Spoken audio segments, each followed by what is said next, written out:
Hello again, it's Jess or JashiiCorrin, and today we're going to be having a look at what is essentially the evolution of my habit tracking system in my bullet journal. Habit tracking is something that I've had a kind of on-off love-hate relationship with since I started bullet journaling back in November 2016, but it's still one of the things that I get the most questions about on Instagram. As part of this video, what I figured we'd do is have a look at how my habit tracking system has changed since I started, what hasn't worked for me, and what I'm doing currently.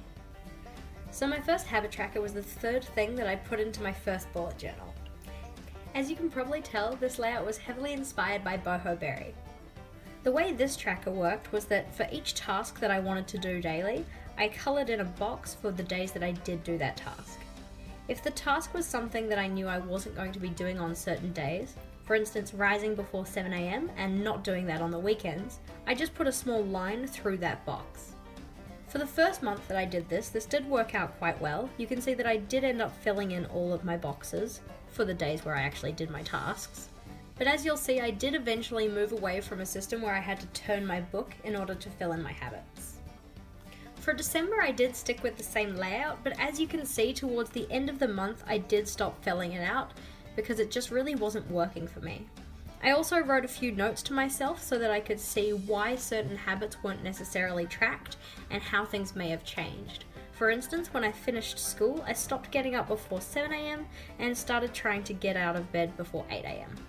For January, I was determined to give this one another go, even though you can see there are heaps of things that I just did not end up filling in. Something new with this one, however, was that when I was tracking my hydration, I was writing down the number of cups of water I drank rather than just filling in a box. By the end of January, I really did decide that I didn't actually like having to rotate my book to fill in my habits, so I instead decided to put my habit tracker across 2 pages so that I could fit all of the days of the week up the top and then have room for my habits down the sides. As you can see, my success with filling this in was about as good as it was in January.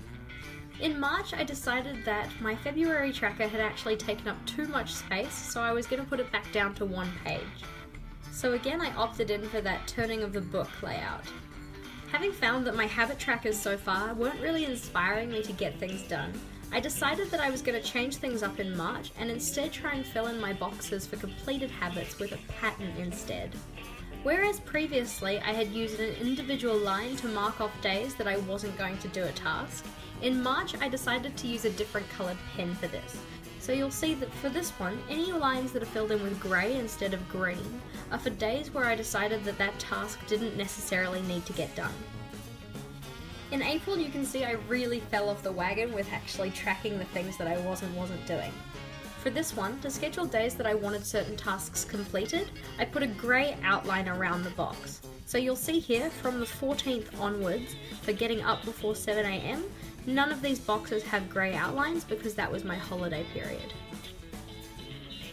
Between these 2 red lines here, I was actually overseas, so I gave myself a free pass on not tracking any habits while I was there. I did have the intention to start tracking them when I got back, however, but as you can see, this did not happen. In May, I decided to go for the same layout. However, instead of scheduling in my habits with a grey outline, I instead blocked out days where I didn't need to do those habits in darker grey. You can see I really did give this type of a layout a good college try, but it wasn't really for me at all. I didn't like having to flip my bullet journal. I probably didn't need to track quite so many habits, and I found that filling this in was just a bit more of a chore than I really felt it was worth. So as you saw, in my first bullet journal, I pretty much exclusively used the layout where I had to rotate my book in order to fill out my habits. When I got into my second bullet journal, however, this is where I really started to change things up.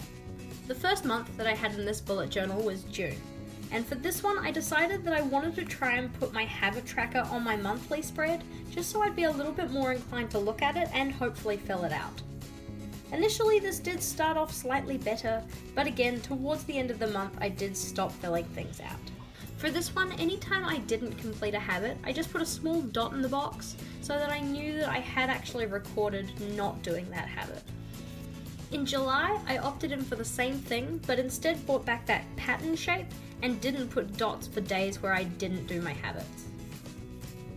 When it came to August, I'd pretty much given up on habit tracking on a monthly basis, so I instead decided I was going to try and do this in my weekly spreads, just so that they were a little bit more front and center when it came to doing my regular everyday planning. For the first week of doing this, it did turn out quite well. I again used the line pattern to fill in for days that I had done my habits, and used a grey outline for any days that I didn't get them completed. For the second week that I was doing this, it did also turn out quite well, but you can see towards the end of the week things did start to fall off.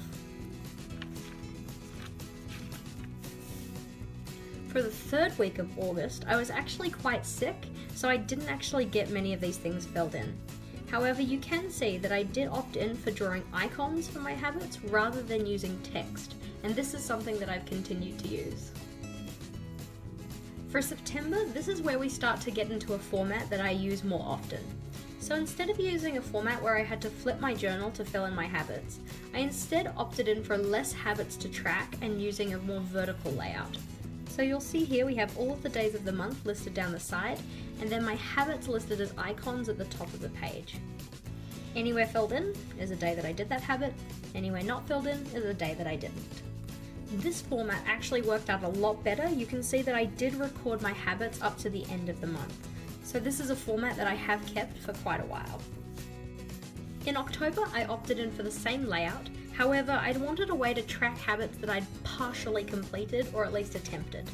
So in this one, a green box means that I did complete that habit, whereas a yellow box means that I tried or partially did that habit.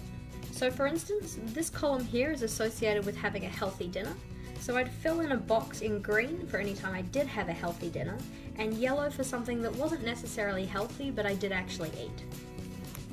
When November rolled around, as I'd been able to go for 2 consecutive months where I'd actually filled in my habit trackers, I decided to have another go at this layout. And as you can see, it worked out a lot better than it had previously. I did end up filling out all of my habits towards the end of the month, even if I didn't actually get some of these habits done. Although this style of tracker had worked out for November, I was missing the layout that I'd picked for September and October. So when December came around, I opted back in for that vertical layout. I'd really enjoyed the amount of colour that my tracker had had in October, so for December I decided to go with a 3-colour scale. Green meaning the task was completed, yellow meaning it had been attempted or partially completed, and red for any that weren't completed. It was in my second bullet journal that I really got into a style of habit tracking that actually worked for me. So when it came to 2018, I knew I wanted to keep with the same thing, but maybe make a few additional tweaks. For January 2018, I kept with the vertical layout, days down the side, habits along the top as icons. However, I wanted a way to record how much of a task I'd actually completed. So for any tasks that could be broken down into smaller sections, I actually divided those boxes up. So for instance, this little sun is my morning routine, which has 8 separate parts that I can fill in as part of this tracker. The same goes for my evening routine, which is represented by this Pac-Man shaped moon.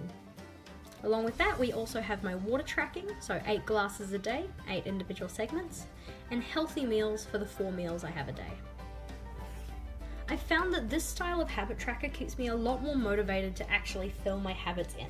So, for that reason, I stuck with the same thing in February. For those of you that were curious, the icons that I have are my morning routine, being productive, being prepared for school, water intake, healthy meals, cleaning and tidying, finishing work by 7 PM, spending time with my partner, reading, not spending unnecessarily, doing my budget, and doing my evening routine. Although this habit tracking style works really well for me, I'm the kind of person who can't leave well enough alone. So in March, I decided to opt in for something different. This is my current habit tracker. I can only actually track 7 habits because that's all I have space for. I found that when I tried to draw the icons too close to the center of this circle, they got really squashed and I really couldn't see what days I'd done those habits. Therefore, some of the habits that I am tracking have been moved to my weekly spreads. You can see, however, I still do break up any of the tasks that I can into different sections. So for instance, healthy meals still has its 4 separate sections that can be filled in. Thank you for watching. If you enjoyed today's video, please do make sure to give it a big thumbs up. And if you haven't already, feel free to subscribe to my channel to see the videos I release every Thursday and Sunday. Any of the materials that were used in making the trackers that I showed you today will be linked in the description box below. And until next time, bye!